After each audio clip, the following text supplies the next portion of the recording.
Bien, el objetivo cuando estábamos viendo el tema de los gases ideales era poder desarrollar un modelo matemático que nos permita cuantificar al gas ideal.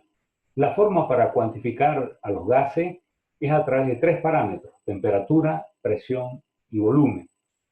Es muy difícil, nosotros a través de la matemática sabemos que es muy difícil poder relacionar estas tres variables al mismo tiempo. Por ejemplo, una integral con una variable es simple, pero cuando vamos a integrales dobles se comienza a complicar la cosa, y si entramos a integrales triples se complica un poco más. Por eso que la metodología que adoptaron en ese momento, estamos hablando del siglo XVII, fue con estas tres variables tomar una metodología que les permita ir desarrollando relaciones que guardan estas tres variables entre sí. Recordemos, temperatura, presión y volumen. Fue así que Boyle y Marriott tomaron la iniciativa.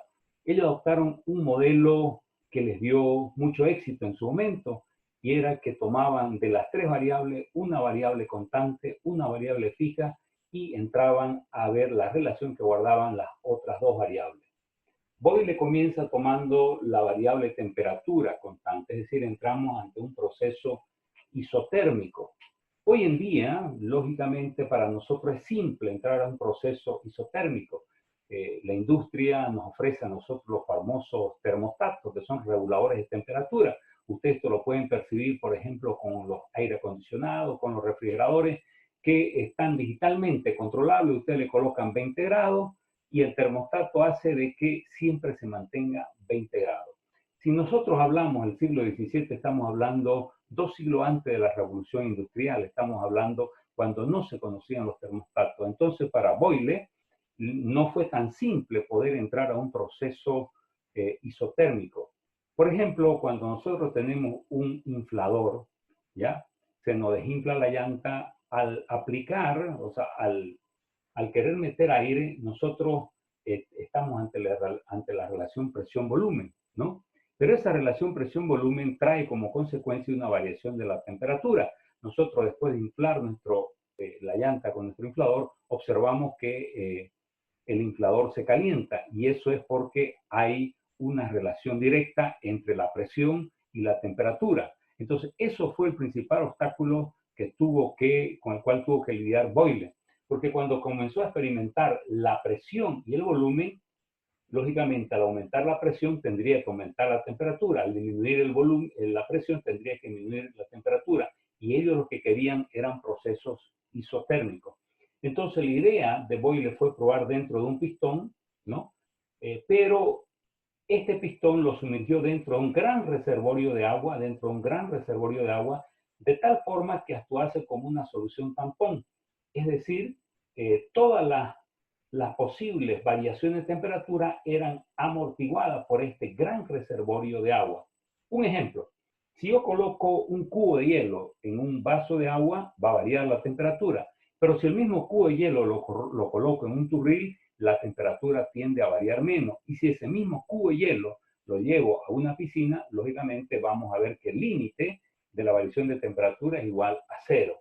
Lo mismo hicieron Boyle y Marriott, es decir, colocaron este pistón donde iban a analizar las relaciones de presión-volumen en un gran reservorio de agua para que amortigüen todas las posibles variaciones de temperatura y mantengan el pistón a temperatura constante.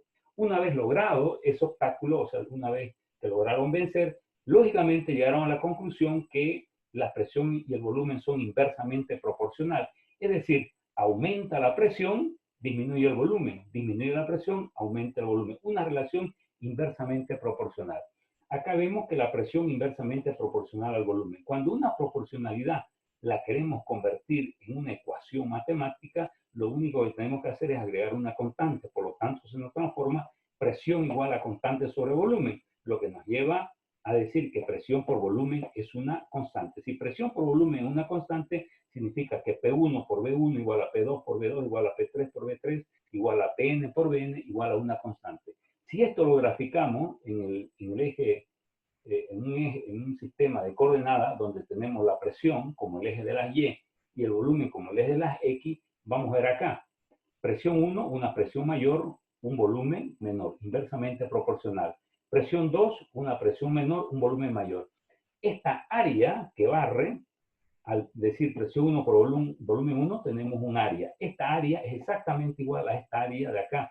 Y va a ser exactamente igual a todos los productos P por B, porque así lo desarrolló. Entonces, Boyle-Mariotte desarrolló que ante un proceso isotérmico a temperatura constante, la relación presión y volumen son inversamente proporcionales. Años después viene Charles y Gay-Lussac, que siguen la misma metodología de Boyle, es decir, van a tomar un parámetro, van a tomar fijo como constante y dos parámetros van a relacionar entre sí. Sigamos siempre con la figura del pistón, ¿no? Tenemos el pistón, tenemos el émbolo. Para que podamos trabajar a presión constante, este émbolo del pistón debemos dejarlo libre y así viene la presión atmosférica como presión constante. Si dejamos la presión, el volumen, el émbolo libre y sometido únicamente a la presión atmosférica, vamos a ver que al aumentar, si le colocamos acá una fuente de calor, si tuviéramos aquí una fuente de calor, vamos a colocarle delta Q como una fuente de calor. Si colocamos una fuente de calor y aumentase la temperatura, vamos a ver que el volumen tiende a aumentar. Si disminuimos la temperatura, el volumen tiende a disminuir. Entonces, hay una relación directamente proporcional en el caso de Charles, que toma como parámetro constante, como habíamos dicho, la presión, estamos ante proceso isobárico, entonces la temperatura y el volumen tienen una relación directamente proporcional. ¿Qué significa directamente proporcional? A mayor temperatura, mayor volumen. A menor temperatura, menor volumen. Pero Charles, que era aparte de ser un físico, era un excelente matemático, no se queda simplemente con esta relación directamente proporcional, sino que va más allá y lo relaciona con la ecuación de la línea recta, ¿no? Tenemos nosotros la ecuación de la línea recta que nos dice y igual a b más mx, ¿no? Donde b es el corte con las ordenadas, m es la pendiente y x es la variable. Entonces, esa es la ecuación de la línea recta. Hace la analogía, Charles, y al eje de las y llama volumen, al eje de las x llama temperatura en grados Celsius, y lógicamente al corte con las ordenadas la llama B sub 0, es decir, un volumen a 0 grados centígrados. Aquí, para sacar la pendiente en la línea recta es la tangente, ¿no? La tangente del ángulo, y la tangente del ángulo viene a ser su cateto puesto sobre su adyacente. Aquí sería la derivada de y sobre la derivada de x. En el caso de la ley de Charles, nosotros ya tenemos la derivada del volumen, es decir, un infinitesimal de volumen sobre la derivada de la temperatura. Entonces, haciendo analogía a la ecuación de la línea recta, tendríamos que el volumen va a ser a volumen sub 0, que es el corte con las coordenadas, es decir, el volumen a 0 grados centígrados, más la pendiente, que la pendiente viene a ser la derivada del volumen respecto a la temperatura, proceso isobárico, por la variable que es temperatura.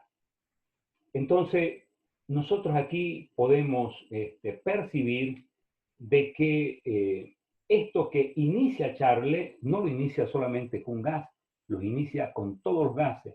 Entonces, el punto de partida de Charles en su investigación es que él comienza a investigar todos los volúmenes de todos los gases partiendo siempre de 0 grados centígrados. Siempre parte de 0 grados centígrados y ahí aplica una fuente de calor y al aplicar la fuente de calor aumenta la temperatura y al aumentar la temperatura, lógicamente el gas sufre una expansión, ¿no? El gas se expande, es decir, aumenta la temperatura, aumenta el volumen.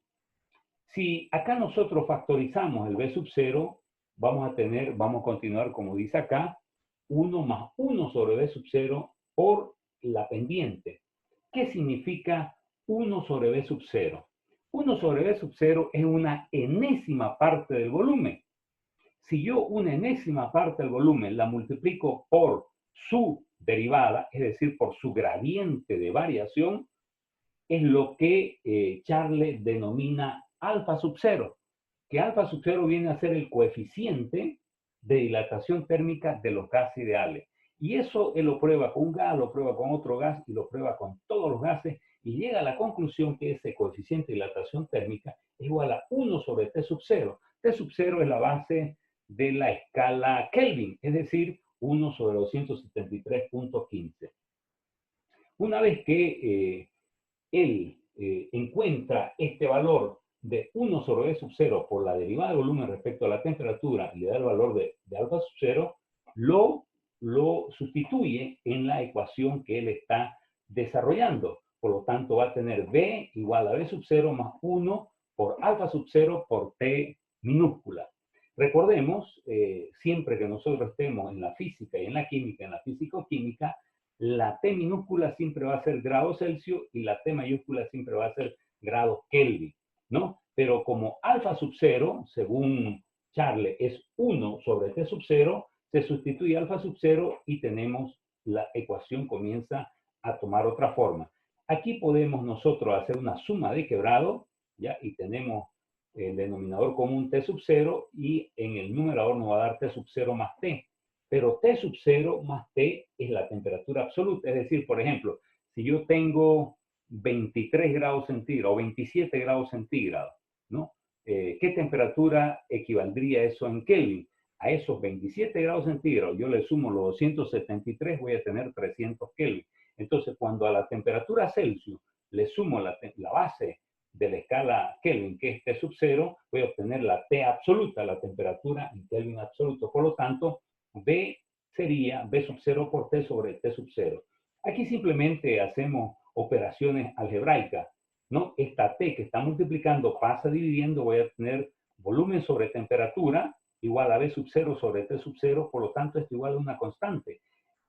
¿A qué conclusión llega Charles? Charles llega a la conclusión de que el volumen sobre la temperatura es una constante. Cuando Charles, esto simplemente como algo adicional, porque siempre es bueno entender y conocer la biografía de Charles, cuando Charles presenta este modelo matemático donde muestra la relación que guarda la temperatura y el volumen, le hacen una observación. No nos olvidemos que antes de que un modelo matemático sea aprobado, esto siempre es presentado a los colegios matemáticos a nivel mundial y ahí lógicamente vienen preguntas-respuestas para poder mostrar que ese modelo matemático es válido absolutamente en este caso para todos los gases. Cuando lo presenta Charles hay una dificultad y le dicen ¿por qué aparece de un momento a otro aparece la T mayúscula, ¿no? Y usted inicia todo su trabajo con la T minúscula, es decir, usted comienza a estudiar con el grado Celsius y termina con la T absoluta. Entonces, esto, como era un buen matemático, Charles lo responde de una manera simple. Si T mayúscula es igual a T sub 0 más T, observemos que T sub 0 es una constante. Si yo hago la derivada, derivo a la temperatura, hago esta derivada, entonces voy a tener derivada de T, derivada de una constante igual a 0 por la derivada de T. Por lo tanto, la derivada de T mayúscula es igual a derivada de T minúscula. Eso le permite a Charles dar una explicación y mostrar que la alfa sub 0 era válido tanto para derivar el volumen respecto a temperatura Celsius como a derivar el volumen respecto a temperatura absoluta. Entonces, con esto nosotros damos respuesta a lo que vendría a ser la ley de Charles.